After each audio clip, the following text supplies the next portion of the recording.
And a very good evening. On behalf of Team Strive, I extend a very warm welcome to all our guests to another edition of Strive Defense Dialogue. In the absence of Brigadier Rakesh Bhatia, the permanent host of the show, it's my proud privilege to anchor the program. The Team Strive has been doing plenty of research in recent times on technologies which shall shape the future battlefields and will have very profound impact on the outcome of future engagements between adversaries. As far as India is concerned, we have to be cognizant of the trajectory of the technologies being developed by China, because not only those technologies China will be using against us, even Pakistan, which happens to be a client state of China now, by implication will also use them in a manner, could be a coordinated manner, which may result into a two-front war. Our guest this evening is going to be Lieutenant General Lalit Pandey, a former General Officer commanding of a strike corps in the east and the General Officer commanding of Uttar Bharat area, which has the responsibility for the middle sector. Our guest this evening, and Jan Pandey is a distinguished fellow of Strive, and needless to add, an original thinker on matters military, especially when it comes to China and growth of PLA. Also, threat likely to be presented by PLA in future, and the response strategy which India needs to work on. Jal Pandey has agreed to address all related issues on the contours of future war between India and China. He has also consented to take few questions of the viewers towards the end. Before we proceed further, I shall request you all to like and subscribe our channel. Your support will encourage us to further bring out many more relevant topics on related to national security in our future discussions. Without wasting any further time or on preliminaries, I, on behalf of Team Strive, welcome General Pandey for today's interactions. Thank you, sir. My first question, General Pandey, is what shape do you see of warfare in the Indian subcontinent in the coming decade? Sir, first of all, thank you so much for all the kind words that you spoke for me. Before I start to answer the question, I must say that I shall restrict myself to answering the question from open source information. I am, of course, sensitive to the existing rules and regulations regarding our, secret acts and other things. And so I'll talk about things that are available in the open source and analysis of them. Secondly, sir, in view of the paucity of time and also because it's a very long topic, I will restrict myself to talking at the strategic and the national level, because if we go to the tactical and operational levels, of course, time will not permit us to do that. So, coming to this question that you asked me, sir, what would be the shape of warfare in the coming decades? It's a question, sir, that I would first start by saying that it's very, very difficult to answer because we cannot prophesize, we cannot predict it. But some facts have to be remembered. You see, sir, if we have to go back and fight the 19, am I audible, sir? Yes, of course. So, if we were to go back and fight the war of 1962 once again, surely you would agree we would not fight the same way as we did earlier. World War I and World War II were fought by the same adversaries in generally the same area to start with, that is, initial stages, but it was fought differently only because of a development of technology called the tanks and also the development in the Air Force. Therefore, sir, no previous war will be fought as, no future war will be fought as with the previous wars. The kind of changes that have taken place in the last 15 to 20 years in technology, it has totally given a totally different outlook to war fighting, whether it is our subcontinent or anywhere else. I would, sir, like to say that if we want to decide the future course of warfare, future shape of warfare, let's see what the Chinese aim would be, because that is what will decide as to how much they fight and how much they culminate that war. I think their aim would not be to capture just some territories. I think that aim would be to announce to the world that the Chinese are now a full-fledged superpower. They have arrived on the scene, and to prove that, they will like to humiliate and probably maybe fragment India, that kind of a thing, or at least humiliate India. Now, to do that, sir, let us say for a moment, let us say that their aim is to announce to the world that they have arrived, and the military aim, therefore, derived from this political aim would be to carry out a short and intense war, which will aim at a comprehensive defeat of India, sir, in the shortest possible time, and establish their suzerainty over what they call South Tibet and Eastern Ladakh and maybe the central sector, sir, Barawati and other areas. The question is, sir, are these aims possible to achieve militarily? And secondly, will this result in the achieving of the main aim of announcing to the world that they have arrived? Now imagine, sir, Xi Jinping calls his chief of PLA today and says, look, we need to teach a lesson to India. We need to have a short intense war, defeat them, come out victorious, and tell the world that we are now a superpower. Okay, so how long do you think would you take to be able to capture the territories that we want? Now imagine, sir, the enemy coming to capture South Tibet, and let's say the center of gravity is, say, Tamang. I'm just giving an example. Probably they will need any number of divisions without wanting to say how many, a number of divisions.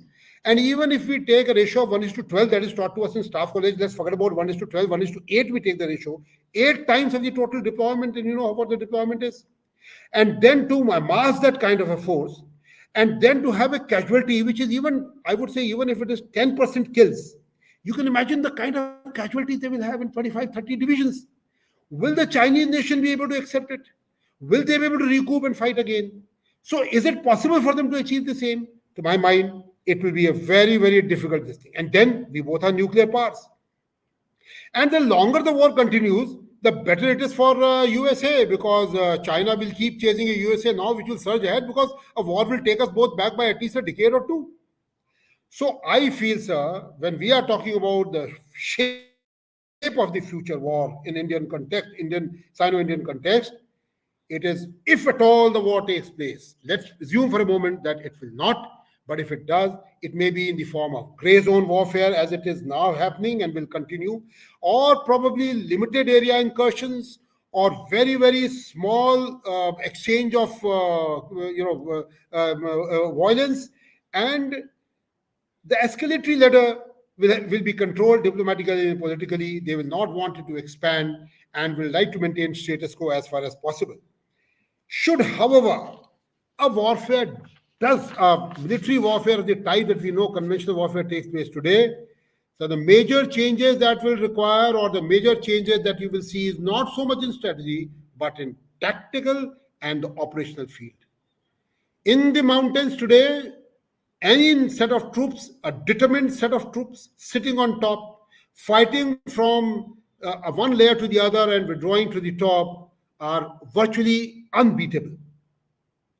And so possibly the Chinese will have to neutralize, or at best, or even better, destroy the objective before they walk into the objective. And can you imagine the kind of ammunition that is required to destroy even a company level defense? You know, sir, producing it, transporting it, storing it, supplying it, firing it is going to be a bug, as Madal says, it's going to be a very big task. So I think we need to sit down and we need to work out as to how this tactical level operations will take place to decide on the future course of war, if at all it takes place. Otherwise, it is gray zone warfare that will continue, sir, and that will give dividends to China, at least in the near future, or maybe in the future that we can see today, maybe 10 years. I would look at that way, sir. Very, very nicely explained that from strategic level, China would like to come down to operational and tactical level to ensure that they manage to engage with us. Now, with the related question which I have with this kind of a thing is that it has to be a comprehensive engagement across the entire spectrum. And to deal with this kind of a thing, because we saw in what they did in, say, Galwan and later in Tawang sector in Yangtze, they tried to kind of intrude into our area. And they have that Zhaogang villages and all which they are creating. Now, is it possible for us to continue improving our surveillance capability and also infrastructure so that our response strategy becomes that much better, and his aim can be defeated, which he wants in a short, swift war? He wants to kind of show to the world that they have arrived. So, I think your question itself has answer contained in it. You see, sir, why the war is unlikely to take place in the next decade, maybe, is because we are strong, because we are continuously preparing, because we are a deterrent. China knows well that we are now improving. China knows well that we are well prepared. And therefore, sir, they will not let or give vent to their adventurism. I would feel that so long as the Indian armed forces remain efficient, strong, capable, well trained, and well equipped, China will not dare to come and cause an offensive on us. And therefore, sir, it is very essential that all the surveillance can be. After all, sir, if there is a kinetic war, as we understand war to be, it is going to be in the realm of economy, diplomacy, space, cyber, seas, in the islands. It is going to be a whole of nation approach kind of warfare where every organ of the state is going to be involved. So therefore, it is absolutely essential, as you said, sir, that we keep preparing our surveillance capabilities, our space capabilities, our kinetic capabilities, so that China knows that we are prepared, and our nuclear capabilities, sir, and also have the psyche so prepared for the Chinese that they know that we mean business. So, sir, you're right, and in fact, that is the biggest deterrence. We are the biggest deterrence. We, the armed forces, are the biggest deterrence to the Chinese to come in physically, sir. And related with this is yet another question which I can think of is that today I was just listening to a podcast by Chief of the DRDO, and he says that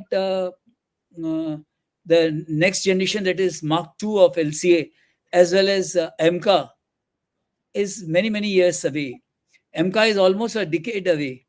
So during this period, how do we see our military industrial complex developing, and also how the we can say thought the design of China to cause technology based, say, kind of a adversity for us?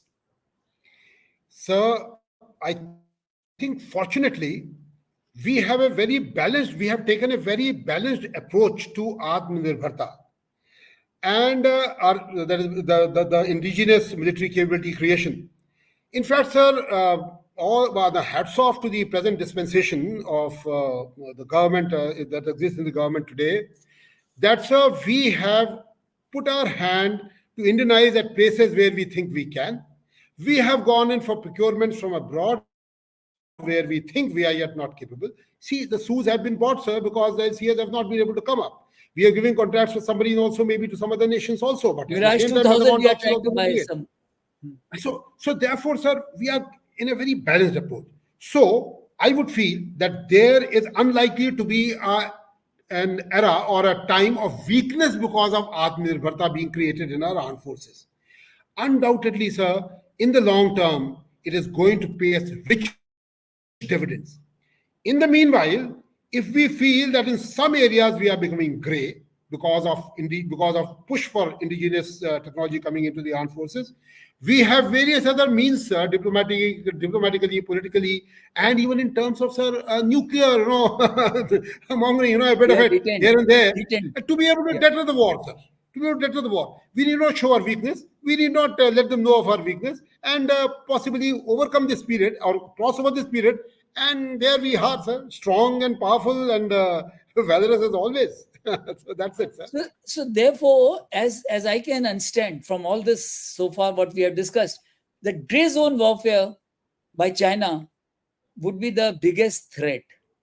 Say, Absolutely, sir. can you kind of say slightly elucidate that what kind of a system? Because during the election and post-election and certain things which we are seeing, which is unusual, is it all part of China's gray zone warfare? So if you go to the library, the command library, and you go to the section of military strategy, you will find that so many shelves are full of only gray zone. Talking about gray zone. In fact, sir, the kind of written material available on military history, more than that is available on gray zone warfare.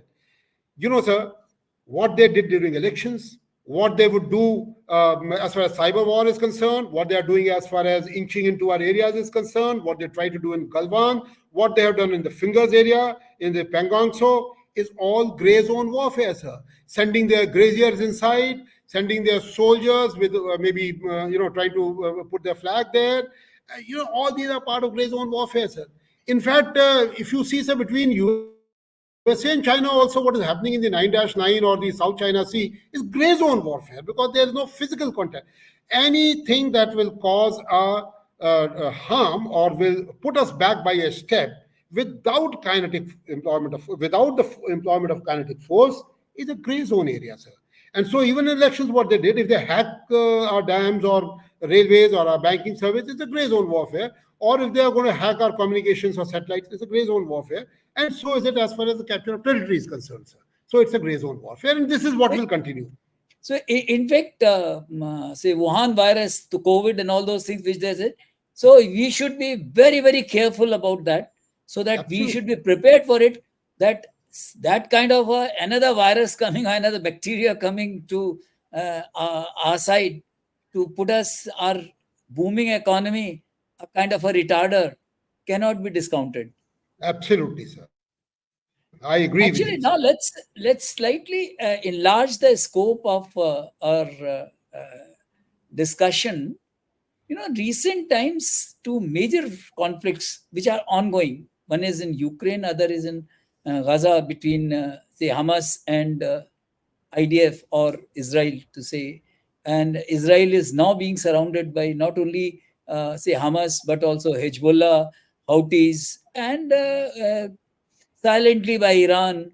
So things like this which are happening, and Ukraine, the kind of a threat which is emerging, which is not only conventional warfare, that it may say degenerate into some kind of a saber rattling as far as nuclear warfare is concerned. Now, in the context of all these things, shape of future wars, can you draw out some lessons which we must take into account from Ukraine war and the war in the Middle East, so that at least we are better prepared for a future course of action? So I think this is a very relevant and very good kind of a issue to discuss, sir. I think, sir, as far as Ukraine is concerned, uh, first of all, sir, we must understand that no international alignments are going to put boots on the ground. They will help you diplomatically, materially, but not put boots on the ground. Just as USA or NATO has not done that in Ukraine, or the Chinese have not done in Russia, things of this sort. The second is, sir, that USA, in its history also and now also, will always, and as all the nations do, will only look at its own interest. If India and China go to war, it will want the war to prolong. The longer the Chinese fight, the weaker they become, and so much the better for USA. And so, therefore, USA, what it thinks and how it acts and what it tells us it must be like, the Ukraine is being made to fight by USA for, people say, for its own arms industry and for various other gains. And sir, in this war, I think from Ukraine and Russia, what we need to really learn is that the more the casualties that take place in the Chinese side, particularly, sir, the lesser is going to be their desire to continue the war. You see the Russians today, their population, their rate of growth of population is less than the replacement rate. They find no manpower for recruitment. They are getting all the criminals and everybody to fight. See Ukraine, the same thing is happening, sir. So therefore, even the Chinese have that sensitivity, and probably we'll talk more about it later, that about the Chinese rate of growth of population and other things. But the fact of the matter is that the more the casualties, lesser will be the desire to continue the war. And sir, and the momentum of war will reduce geometrically, sir. It'll be very quick. And also, sir, as you said, the war will be under a nuclear overhang. It has got its own dynamics, a very long topic to discuss, very intricate, and there are no answers as to what does the nuclear overhang actually mean in conduct of war. And it is a very, very ambiguous, it is in the area of ambiguity. And sir, we have always banged on Russian support to us during a war that we may have. But sir, if we are fighting the Chinese, and now with the kind of Chinese assistance being given to Russians in the Ukraine war and their friendship developing, I think the Russian assistance is suspect. This is a lesson I would draw from Ukraine war at the higher level, sir, not at the tactical level and not at the human resource level. As far as Gaza is concerned, sir, there is not much in common. It's a very different kind of a war.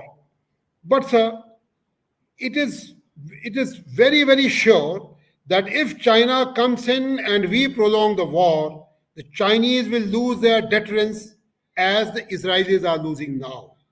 The Israelis first lost their deterrence after their 1972-73 war, after 73 war, Yom Kippur and War. after that, sir, Yom Kippur war.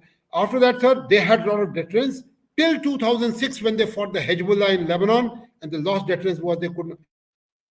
And now, sir, fighting in Gaza, Israelis don't know that, or probably they have not appreciated, or probably they know, but they are not able to do anything much because of the political compulsions, that they are now entering into a domain like the J&K, where a strategy will have to change. It is another J&K they are creating. And so therefore they can't continue with all their forces and leave their economy and their manpower and everything and continue to fight the war in the way they are fighting and keep bombing. Probably not. So therefore, sir, China will lose its deterrence in a prolonged war.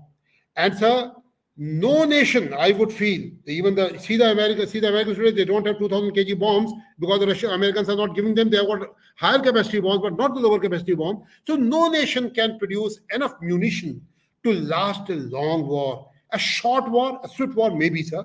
Otherwise, it needs support from materials, support from international community. And so India will need to buffer up its stocks in case we want to fight the Chinese. This is a lesson being learned from Gaza. And sir, though the Palestinians have no navy, but the Americans have brought in their navy for human, assistance. But in the case of Sino-Indian war, the same navy, sir, with all its might, is likely to deny the Indian Ocean to the Chinese by its mere presence. So maybe we can expect that from the USA without putting boots on the ground, sir. So these are the things that I think we learn from Ukraine and Gaza, sir. And that's it, sir. Very interesting observations you have given. Chinese, as you said in answer to in our earlier discussion, that they would like to have a swift war which should kind of shock us, whereas Americans would like to create a situation where war gets stretched. Sorry And for if war interrupting gets you, sir. Sorry for interrupting you. You are absolutely right, sir. I said that. Now, sir, just think the Chinese must, out of sheer compulsion, have a short and swift war to achieve their aim. Unfortunately, that is what they can't do. So, so that's it, sir. So Okay. I just that's what I was coming to. So now, as far as American say objective is concerned, and which is quite visible in their response to Indo-China relations, and on the contrary, a different kind of approach to say Israel. Now, in case of Indo-China, Pentagon and State Department do not appear to be on the same page. Absolutely. Where Pentagon wants to have more engagement with us because probably they want to sell more weapons so that their economy also flourishes. That is one aim. And also they want to strengthen a kind of use India as a hedge against China. Whereas State Department wants to have more balance, kind of keep a check on India. And so that's why they continue to have engagement. Last year, if you recall, when Prime Minister Modi went to US, Blinken just before that went to Beijing. So therefore, it's the geopolitical hang about this kind of a thing. So this only proves one point. Now, this is one side. Let me just finish this. On one side, America wants a kind of a different kind of approach to Sino-Indian, say, engagement. Whereas in case of Ukraine, they have come out with almost $60 billion of support system. So that means they want to prolong that war and they want to bleed Russia. So that is second part. As far as Israel is concerned, they want to make it quick war, but Israel, because of inherent inadequacies of vulnerabilities of Israel, probably they are not being able to do that, and they are degenerating into a situation where it will be more like you can say J&K situation, as you very rightly said. Now, this will, I would like you to kind of consider one more point. Last G20, one of the major outcome was a creation of IMEC, that is India, Middle East, European corridor. Now that would have been a game changer as far as economic engagement of India with the Western world is concerned, and it would have been a setback to BRI. Now, do you see some kind of a, because now with Haifa not being available, now do you see some kind of a Chinese hand into the Middle East conflict also? Frankly speaking, it's difficult to comment. I don't know, you say that Haifa is not available. To the best of my understanding, Haifa is a port in Israel and it is very much available. Israel is on our side. We are supportive of Israel.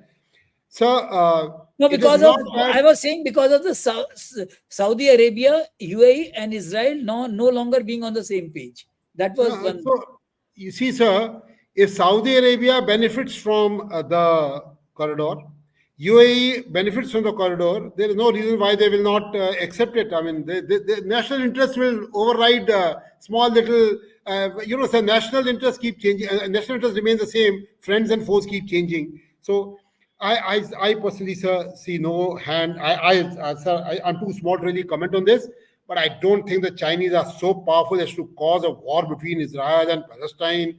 And they might have supplied weapons, or I don't know, sir. But the fact of the matter is that I don't think the Chinese would gain much by the war in Vietnam, war in Gaza, which is going on.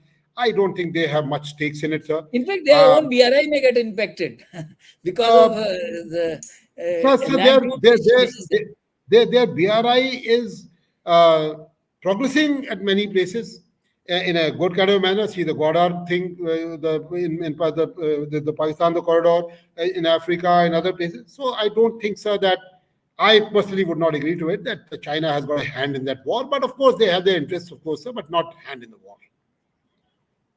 No, as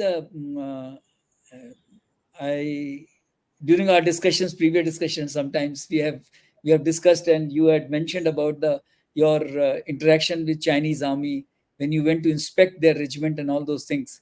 So as far as any warfare, the outcome is finally boils down to one thing: the quality of manpower.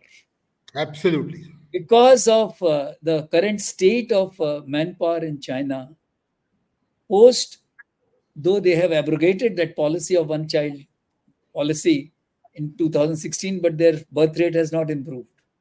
I think the Chinese people have already got used to single child. And post this, say, cultural revolution, the system of family system has totally been destroyed. Now, do you feel that human resource of PLA with the Indian army can be compared? And the Galwan also proved, Yangtze also proved that when it came to fist and the, they were no match to Indians. So, in view of this, Chinese soldier is no longer what 1962 they were, post that long march of 1957 and all those things. they were a different kind of a soldier. But today it's a Chinese. They are quite used to good life, and they may not be able to do the same thing which uh, they did in 62. What are your views about the quality of manpower of PLA, and how do they compare with, say, Indian Army, say, Jawans? So, I've had a number of interactions with the Chinese in my service, and had the opportunity of studying them very closely because of my appointments. But I will not speak about that. My conclusions have remained the same in all of them. I can only talk about my tenure in the UN mission because that is something which is unclassified, sir. First of all, sir, the Chinese have not fought a war after 1979. If you call Vietnam a war at all, like if you call Kargil a war, if you call Vietnam a war. And, sir, most surprisingly, that war in Vietnam in 1979, the Chinese got beaten even before we reached Hanoi, which is extreme north. And they were beaten by whom? The village defense forces. From the weapons and the remnants left after the, what do you call, the Viet Cong war. So, okay, sir, without meaning to, feel big or good about myself, I'm an infantry officer and I take a lot of pride in saying that I must have undergone maybe close to about 25 to 30 encounters, sir. Live firing. You imagine a Chinese general officer sitting. What experience does he have of bullets being fired even in anger? What experience does a soldier have? I must tell you this example of the war against Hezbollah by the Israelis. Prior to the war, sir, there was a requirement of engineer regiment to be inducted in the UN mission in Lebanon for mine clearing.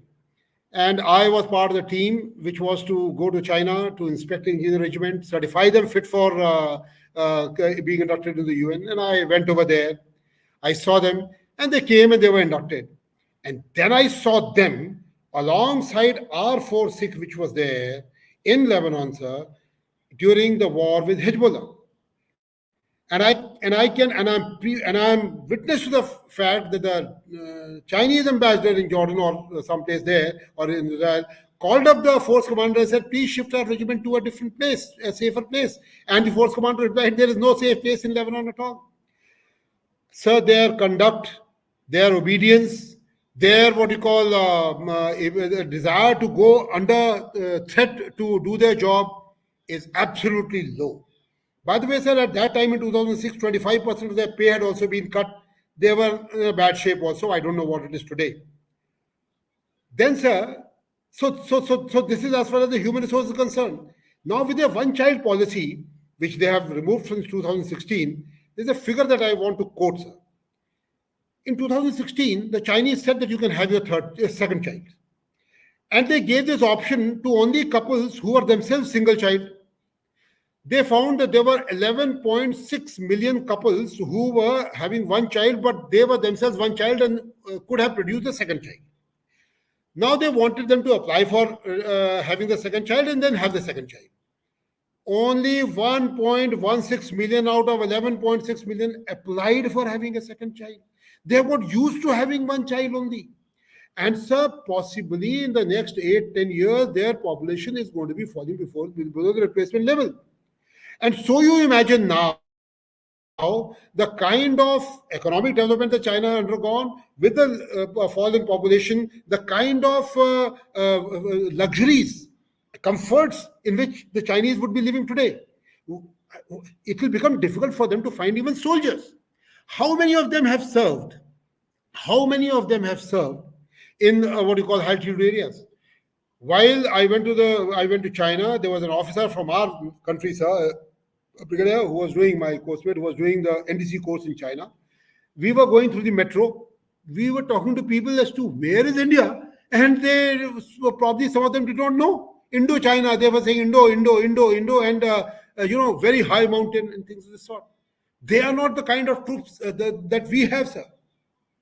Then, sir, overall, I personally feel that these pointers that they fought on 79, that they have had no experience after that of a bullet also being fired, that they are only paper soldiers at the moment. They can do a good drill in their Tiananmen Square, but that is it. They can show big missiles, but they may not know how to operate it under fire themselves. A small raiding party going onto their battery positions is going to cause mayhem for them, unlike what will happen to us probably. Our engineer regiments are tasked today to take defenses after the task is done. There is no such culture and concept over there. And then, sir, we should not forget that when we say China has got close to 80 divisions, can it be applied? Can it be applied? Can their human resource be applied? It cannot be. Sir, I was Mountain Strike Corps Commander, right? It cannot be. So there are many, many things. So therefore, sir, I would consider that our soldier, and I have seen our soldier against the Chinese soldier, alongside, not against, alongside Chinese soldier, under fire. I can tell you, sir, that they are not a match at all to us. Forget about being a comparable kind of a thing. Not a match to us at all. There is no, speaking generally.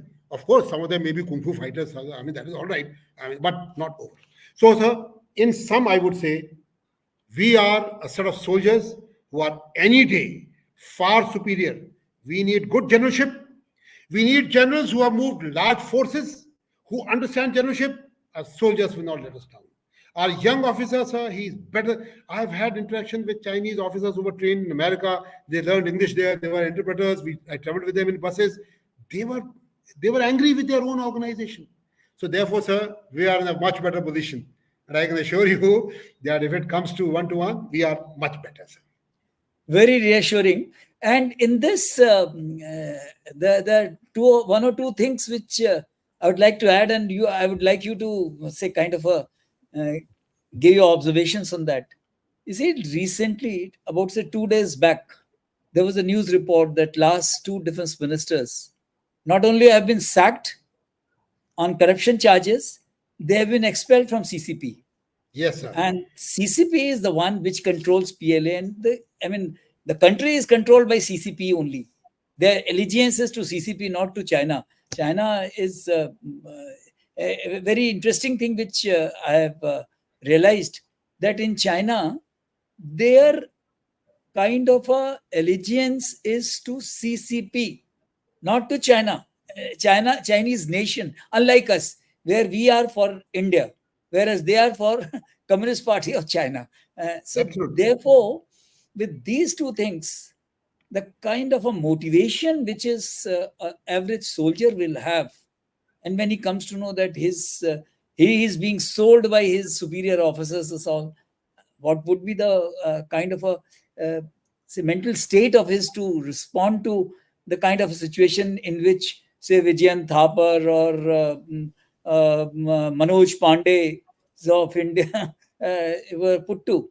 So therefore, I think much more needs to be, we need to study this aspect of it, not only their technology portion, but also their human resources, the kind of a capability they have. So may I have your views on this kind of a thing? Absolutely, sir. You are right. In fact, sir, I fully agree with you, sir, and I definitely second your point. I would like to make one more point, sir, and the last point probably. I think, sir, while we said that short and quick war is not possible between China and India, we are looking at a very conventional way of fighting the war. There are ways by which the same war can be shortened. There are ways by which the Chinese can break international rules and can come upon us in different ways. One day, probably we can sit down and do some scenario building. There are scenarios that exist, there are ways that exist which the Chinese can exploit, just as the Pakis exploited in the Kargil war.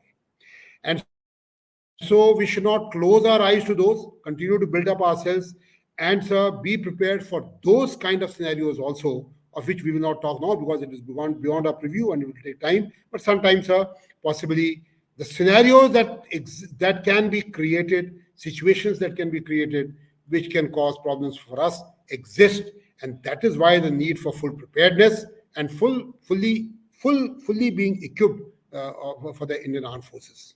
That's it, sir. 2, 3 small things which I just want you to address also. And I think we are lucky that someone of your caliber is on our Thank you, show sir. and who knows so much about China. Uh, Thank you, sir. what are your views about, say, a collusive response of Pakistan, China's response together, a two-front? Is it possible? Or if it happens, what should India's response strategy on such a issue should be? So the straight thing that comes to my mind is, if China wants to show that it is a big boss now, it will not take the support of Pakistan. Well said. And there is Well no said. reason Well why said. it should do it. While Pakistan may Pakistan, want, Pakistan may want to Pakistan, support. Pakistan may want to do it, but sir, the Pakistani economy, the Pakistani rate of growth at the moment, their GDP, their inflation rate, and the situation in their country is such that there is far too much of hollowness in their army to be able to start a war against us. Secondly, sir, after all, in war fighting, you have offensive defense, and you have a way by which you will hold on to our enemy and sort him out later. Isn't Israel doing that against Hezbollah, sir? It is Yes. sorting out the Hamas. We'll go and sort out Hezbollah later. We will sort out the Chinese. We will go to Pakistan later. So again, collusive support. The third thing is, sir, that even if there is a collusive support, our armed forces are already preparing for a 2.5 front war. Sir, even we are taking half front war internally within our own country. I don't think, while there is a need to prepare for it, there isn't a cause to worry about or fear it. A cause to worry, of course, but not to fear it, sir. This is what I would feel. So, I mean, just think today, let us say we start a war. Let's say there is a major incident in our country of a terrorist action, and we start a war with, or after blast tanks, let's say we would have started a war with Pakistan. Could we have achieved our aim of stopping terrorism? Can Israel today stop having Hamas or the Palestinians coming and attacking them again after all this full war? They cannot, because they are driven by ideology. So is the case with Pakistan. That's why we are not going for war. Pakis are not coming for war because they don't have the capabilities. And subsequently, also, they will not have the capability because they are going far behind us now and they are not a big enemy to consider.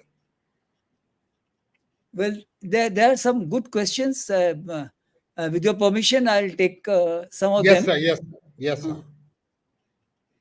Major General Sudhakar Ji, he says, given the fact that China has global ambitions, does the general feel that China would exercise an option other than reunification of Taiwan in foreseeable future?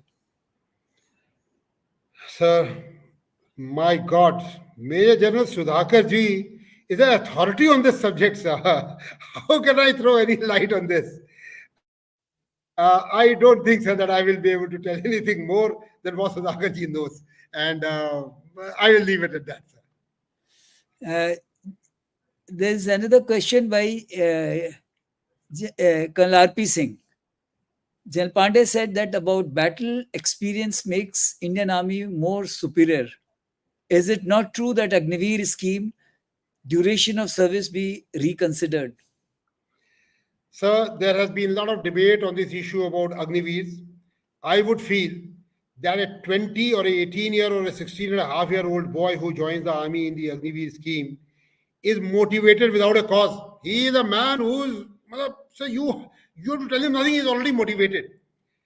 That boy, sir, imagine, sir, 16, 17, 18-year-old boy, sir, he is good in any case. He's selected well and he's good in any case.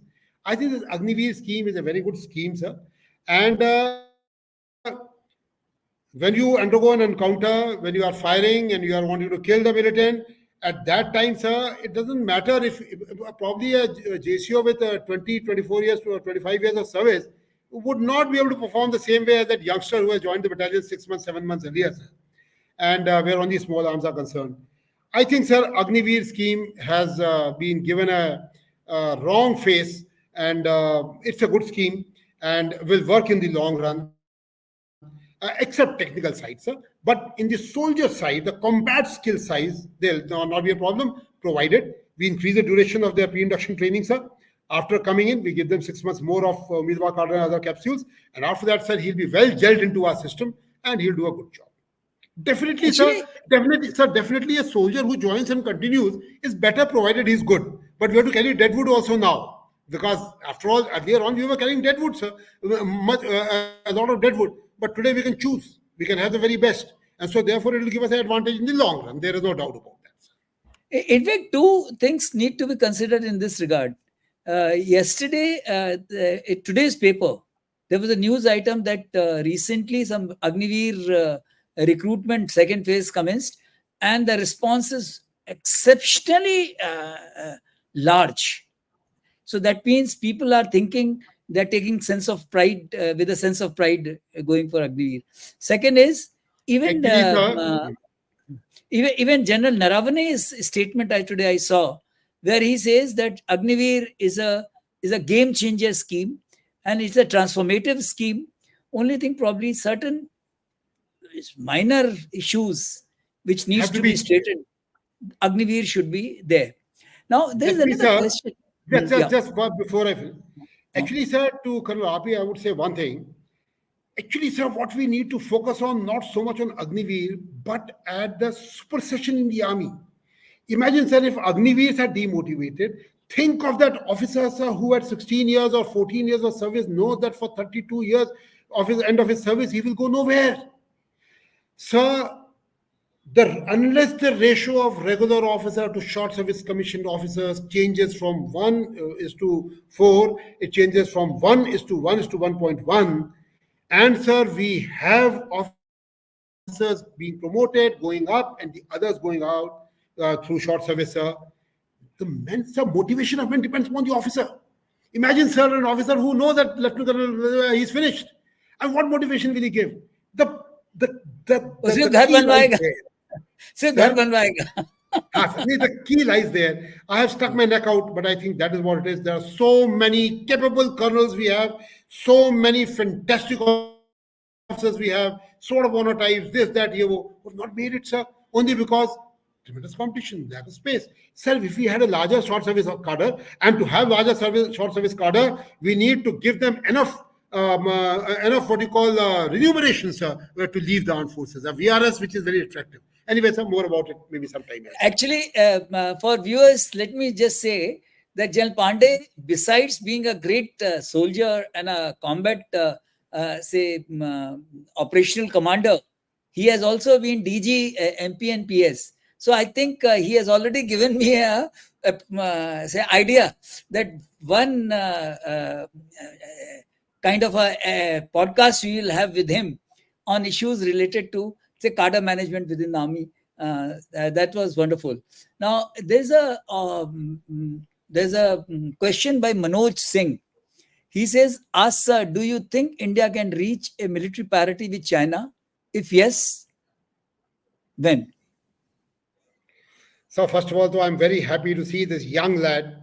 I'm sure it is his present photo. The young boy, and I'm so proud to see that there are people who are motivated like this. Hats off to him. Well, to Mr. Manoj, I would say, who says that we need to reach parity with China? If you're talking of parity in terms of aircraft, tanks, munition, guns, well, this is what doesn't matter as far as winning wars is concerned. Shivaji won against one of the Mughal generals who had 30,000 soldiers with just 1,000 soldiers. The Battle of Mahabharat itself, the Kauravas had the largest army that human 11 beings could Akshauhani ever versus 7 accumulate. Akshauhani. Imagine, and the Pandavas still won. Why do you forget that it is a man behind the weapon? It is his motivation. It is the quality of his officers, the particularly the young officers. It is the quality of his generalship. It is a human resource, attitude, thought, the favorable terrain. These are his training. These are the things.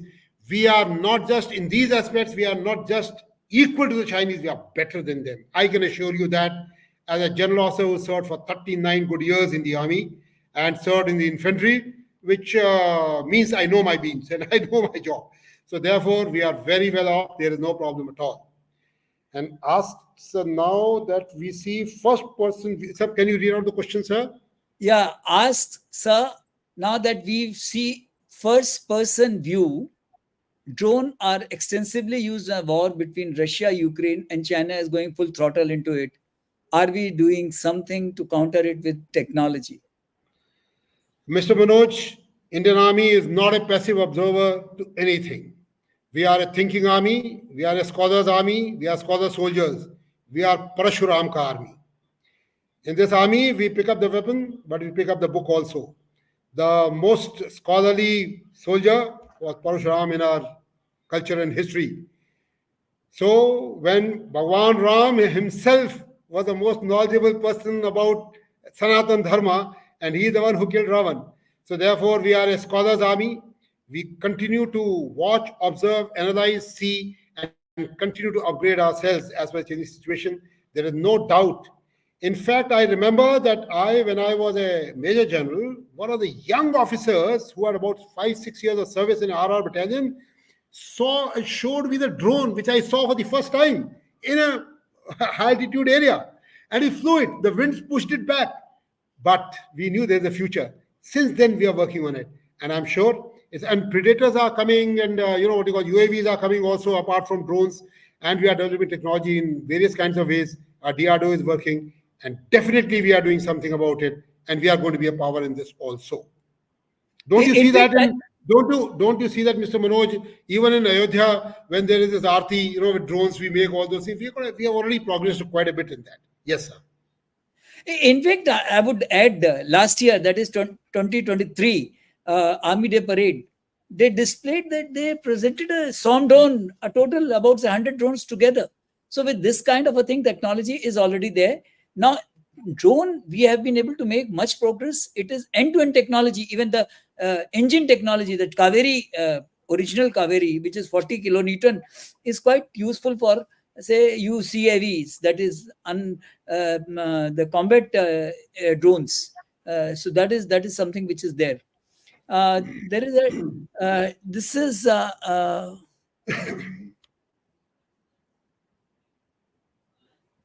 there's another question by Jack in and out of the box.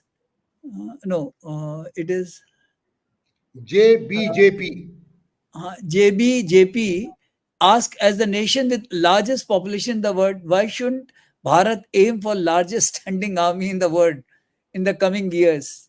I think you have already answered this question. We will pass No, it I on. would like to answer one more. I would like to put one more point in this. The question here is, what should what should be our strength in the coming decades in a 140 crore nation? First of all, maintaining an army is easy, but maintaining a capable and competent army is difficult. If you go to some of the Saudi, or you go to Lebanese, or you go to some other countries' armies, you will find that they have got thousands of generals, but they're not efficient, not capable. Strength is not all that important as compared to its efficiency. Secondly, force structuring is an issue that is dealt with based on the threat perception. So there is a threat perception, there is a threat analysis, and there is a budget within which you got to maintain your force. So we have to have the biggest bang for the buck, 2.5% and no more of the GDP, the biggest bang out of it. We should be able to see what kind of army we can maintain.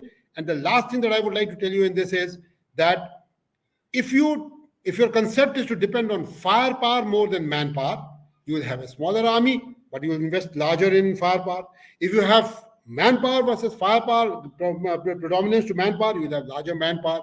Our army is balanced at the moment, and I think with this kind of strength, there is no problem, and we can continue with this strength. Actually, Lalit, one historical example will substantiate what you are saying. Battle of Khanwa, Maharana Sangram Singh, that is Rana Sanga, had bigger force as compared to Babur. But Babur, because of the availability of artillery with him, managed to decimate Rana Sangram Singh on second day of the battle. That is one part of it. Similarly, in case if you go into it, that warfare, the bigger force alone, you had given the example of Shivaji. Shivaji with this smaller force could manage to defeat not only Shaista Khan and the dare which he showed in Shahista Khan or Afzal Khan's death, and also some of those forts which he captured. So therefore, that is another thing. Now you look at Battle of Plassey. Battle of Plassey, Siraj-ud-Daulah had much bigger force as compared to, say, East India Company, but he lost. So therefore, manpower alone is no panacea for victory, and is no easy solution. I think it's more important is the balance, which very rightly you said. There is one Tamil Hindu asked, sir, my understanding is that currently Indian Army is well set for a defensive standpoint across LOC and LAC. However, what offensive capabilities we have now? If needed, can we do some salami slicing? So That's this a is a question more in the political realm. If the political hierarchy and leadership decides that we should do it, we will do it. We'll do bad action. We will do anything that is required. We are capable of doing anything. So I mean, slicing is not a very is not beyond our capabilities. We'll do it, and there is no problem in that. But we need a go ahead, and we will do it. But I don't think it is required. I don't think it is absolutely, required at all. We are an army of deterrence. We would like to stay where we are unless we are provoked. And when provoked, we will give it back to them right and proper. So there was a question I was seeing from Group Captain L.K. Pandey. Could you please read that question, sir? uh, which is which question? There's a Group Captain Lalit Pandey. This is what, sir? Can you please compare India-China conflict 62 and 24? Group Captain L.K. Pandey here. Sir, before I answer the question, I must tell you that Group Captain L.K. Pandey is actually Lalit Kishore Pandey. He's my younger brother, Ramkolian, 6 months my junior in NDA. And we have done front rows together and been in Murga position on either side of the CSM in every anti-room procedure. He'd taken and very grabbed all the eats together. And we are settled together in Lucknow. He is my support system. And my answer to his question is that whatever be the war in 2024, if the two of us go there, we are equal to Sawa Lakh each, and we will sort the Chinese out, and nobody else needs to come. To my younger brother, I say that, sir. That's very well said, and I totally agree with you that 62 cannot be compared to 2024. And one thing which from all these examples you gave and the I suggested, one thing which emerges that warfare is not a unidimensional thing where manpower or firepower alone can decide the outcome of an engagement. There's a will, there is a dare, there is a initiative. Uh, uh, those are the kind of things which can change the totally outcome of the warfare. So And I must interrupt and say, this answer that I gave to this question, only my Chota Bhai has understood, sir. I can tell you that he has understood it very well. There is no need to dwell upon it any further. so, uh, this is RP Singh has another question, and this probably will be the last question of the day. Two-front military threat remains a formidable challenge with no easy answers. Grey zone and marine warfare getting stronger with China. Is it not advisable to ensure Indian Army theater command on ground? Why delay? So, You can have your I views do not. because this is not within our No, say sir. limit. I would like to say this. It is said that the fish that opens the mouth is the fish that gets caught. Sir, I have very different views about the theater command and the works and how it is happening. But sir, I would rather restrict myself in not saying anything about it because it doesn't really matter. Uh, but sir, maybe sometimes copying a thing, uh, I think, sir, the context has to be correct to copy the thing in the same way. We have Air Force, which is not as large. We can't distribute their resources. They are not a support arm, as General Bipin Rawat said. I think they may be shaping the battlefield tomorrow. They may be the ones who start the war to start ahead. Sir, I have very different and not very palatable views on this, so I would not like to dwell any further. But RB sir, thank you. Your question is very relevant, very valid, needs to be debated, needs to be actually, with a lot of passion and a lot of commitment, a lot of loyalty to our organization, we need to debate this topic and feel free to talk about it. I think there is much more to it than possibly we have been talking about. So I think I'll leave it at that. In fact, Lalit, if you really go into it, 71, it was a tri-service response, and very nicely executed, and resulted into the dismemberment of Pakistan. Even during Kargil War, Operation Talwar, Operation whatever that Safed or whatever Air Force did that, and armies, all three, Parakram, all this they put together, and there is already some kind of a standard operating procedure existing. Uh, what you say is theater command is more of an American concept, and now even Chinese have followed it up and all those things. Now, it's a question of resources. Do we have adequate resources for this kind of a thing? So Do we why should have we this talk kind of... talk about it, sir? I mean, we So, should. I so think this is the longest topic, sir, and we should. this is a We not longish do topic, and justice to it. we can discuss some other We can't time. do justice to this in a short answer, sir. That's Yes. the thing. And let me just see in case if any other question is there. Some more questions have come.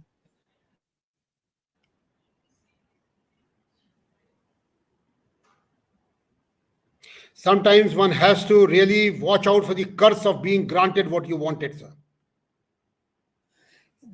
That what that Saikat Ghoshal, India is scrubbing down to fight against 0.05 front war in J&K, Northeast, Khalistanis and Punjabi and Maoist Middle India. How India will fight against two front? Sir, to Mr. Ghoshal, I would say that it is not just the Indian Army that is the armed force of the country. The Constitution defines the armed forces as Army, Navy, and Air Force, but there are many other forces also. You see, against the Maoists, we have the CRPF. CAPF. Yes, we have the CAPF still working in J&K also. We have got advocate forces, and we are preparing for a 2.5 and 2.5 front war. And there are plans that exist. There are, what do you call, we are already deployed in many places. There are plans for guarding those areas that may be of problems to us in our logistics. And so I can assure Mr. Ghoshal that there is a plan, there is what do you call preparation, there is this capability which exists already. It needs to be enhanced a bit, but it does exist. Actually, I would add to what you are saying. What these internal disturbances which he is mentioning has been going on since time immemorial, right from Naga insurgency down to presently the everything. But it has not kind of impacted the capability of Indian armed forces to respond to external threat, and that capability remains. And in recent times, when we went to Kailash Ridge, or later what we did in Yangtze, I think this shows that we are not pushover. China cannot push us. Pakistan cannot push us. We showed that when they did Uri, what we did surgical strike. When they did Pulwama, we did Balakot. So therefore, it is not all that easy. So all we left for me to say, Talit, thank you very much for your very, very valuable inputs, and which are, which only an operational commander could give. And it's Sir, all is left to me. may I say one more thing, sir? Okay. Sir, at the cost of taking another minute, I would like to say, just as, sir, we were talking about Agniveers and the problems of supersession and motivation of soldiers, I would say, sir, unfortunately, in our country today, the narrative for military thoughts is being created by people who have been generals, there is no doubt, who have been soldiers, there is no doubt, but they have not been combat soldiers. Somebody coming from a support arm is also a general, and he talks about things which are more in the realm of theoretical things. Having done the JC course, he becomes a defense expert. There are some people who will sit down in the media and talk about things which are very foolish, I would say. And you as a person who has been through things is only squirming and can do little about it. So I think there is a need for us to watch out against such narratives, such dictates being given. You can talk about Ukraine war, all right? You can talk about Taiwan. You can talk about Sino-Indian relations. You can talk about diplomacy, economy, commerce, technology, space war, anything. But you can't talk about tactical and operational level things unless you've been there. It is only a general officer who has moved large forces, who has seen the problems of logistics, who has seen the tactical plans can go for a six in the quagmire of staff work. Only that person knows as to what does he mean by correct force structuring, correct kind of ratios of troops, pro rata promotions, meaning of motivation. How does valor compensate for lack of troops?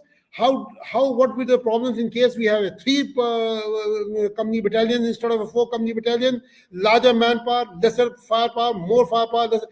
These things can be known only to people who have been through it, sir. And the narrative in these regards are being created by wrong people. And I'm very sad to see this, but I can do little about it. Yes, sir. Thank you very much, sir. Thank you, Lalit, for a wonderful exposition, and I think we have become wiser with your very, very valuable inputs. And all it is left for me to say on behalf of Team Strive and all our viewers, a big thank you to you for sparing your valuable time for our discussion. Friends, besides, we need to remember one thing, that future contours of future warfare, when we discuss with China, we have to first think that Chinese soldier is not 10 feet tall.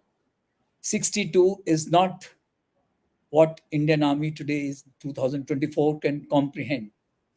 China has got its own problems, their internal contradictions on account of their manpower issues, internal contradiction on account of a kind of a disharmony within the various, say, ethnic minorities. Manchus, Hans, Tibetans, Uyghurs, Hui, you name it, Mongols, they are not on the same page. So therefore, and to make matters worse, three more things which is impacting China. One is their economy is not what it used to be. It is good, it is great economy still, but it is on the downslide, number one. Number two, climate change is impacting China quite substantially. There are cases where the droughts are taking place. There are places where there's a major issue about availability of potable water in China.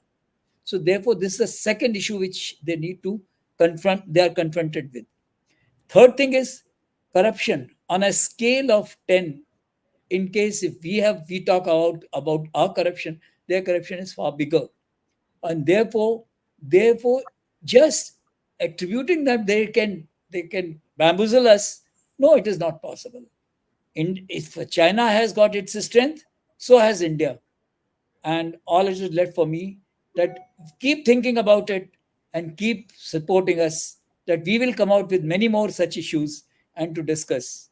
All it is left for me to say, please like our channel, subscribe our channel, and be with us on many more issues, and look for notifications that we will be coming out with many more such topics which are of national interest, of national security interest, and nation building interest.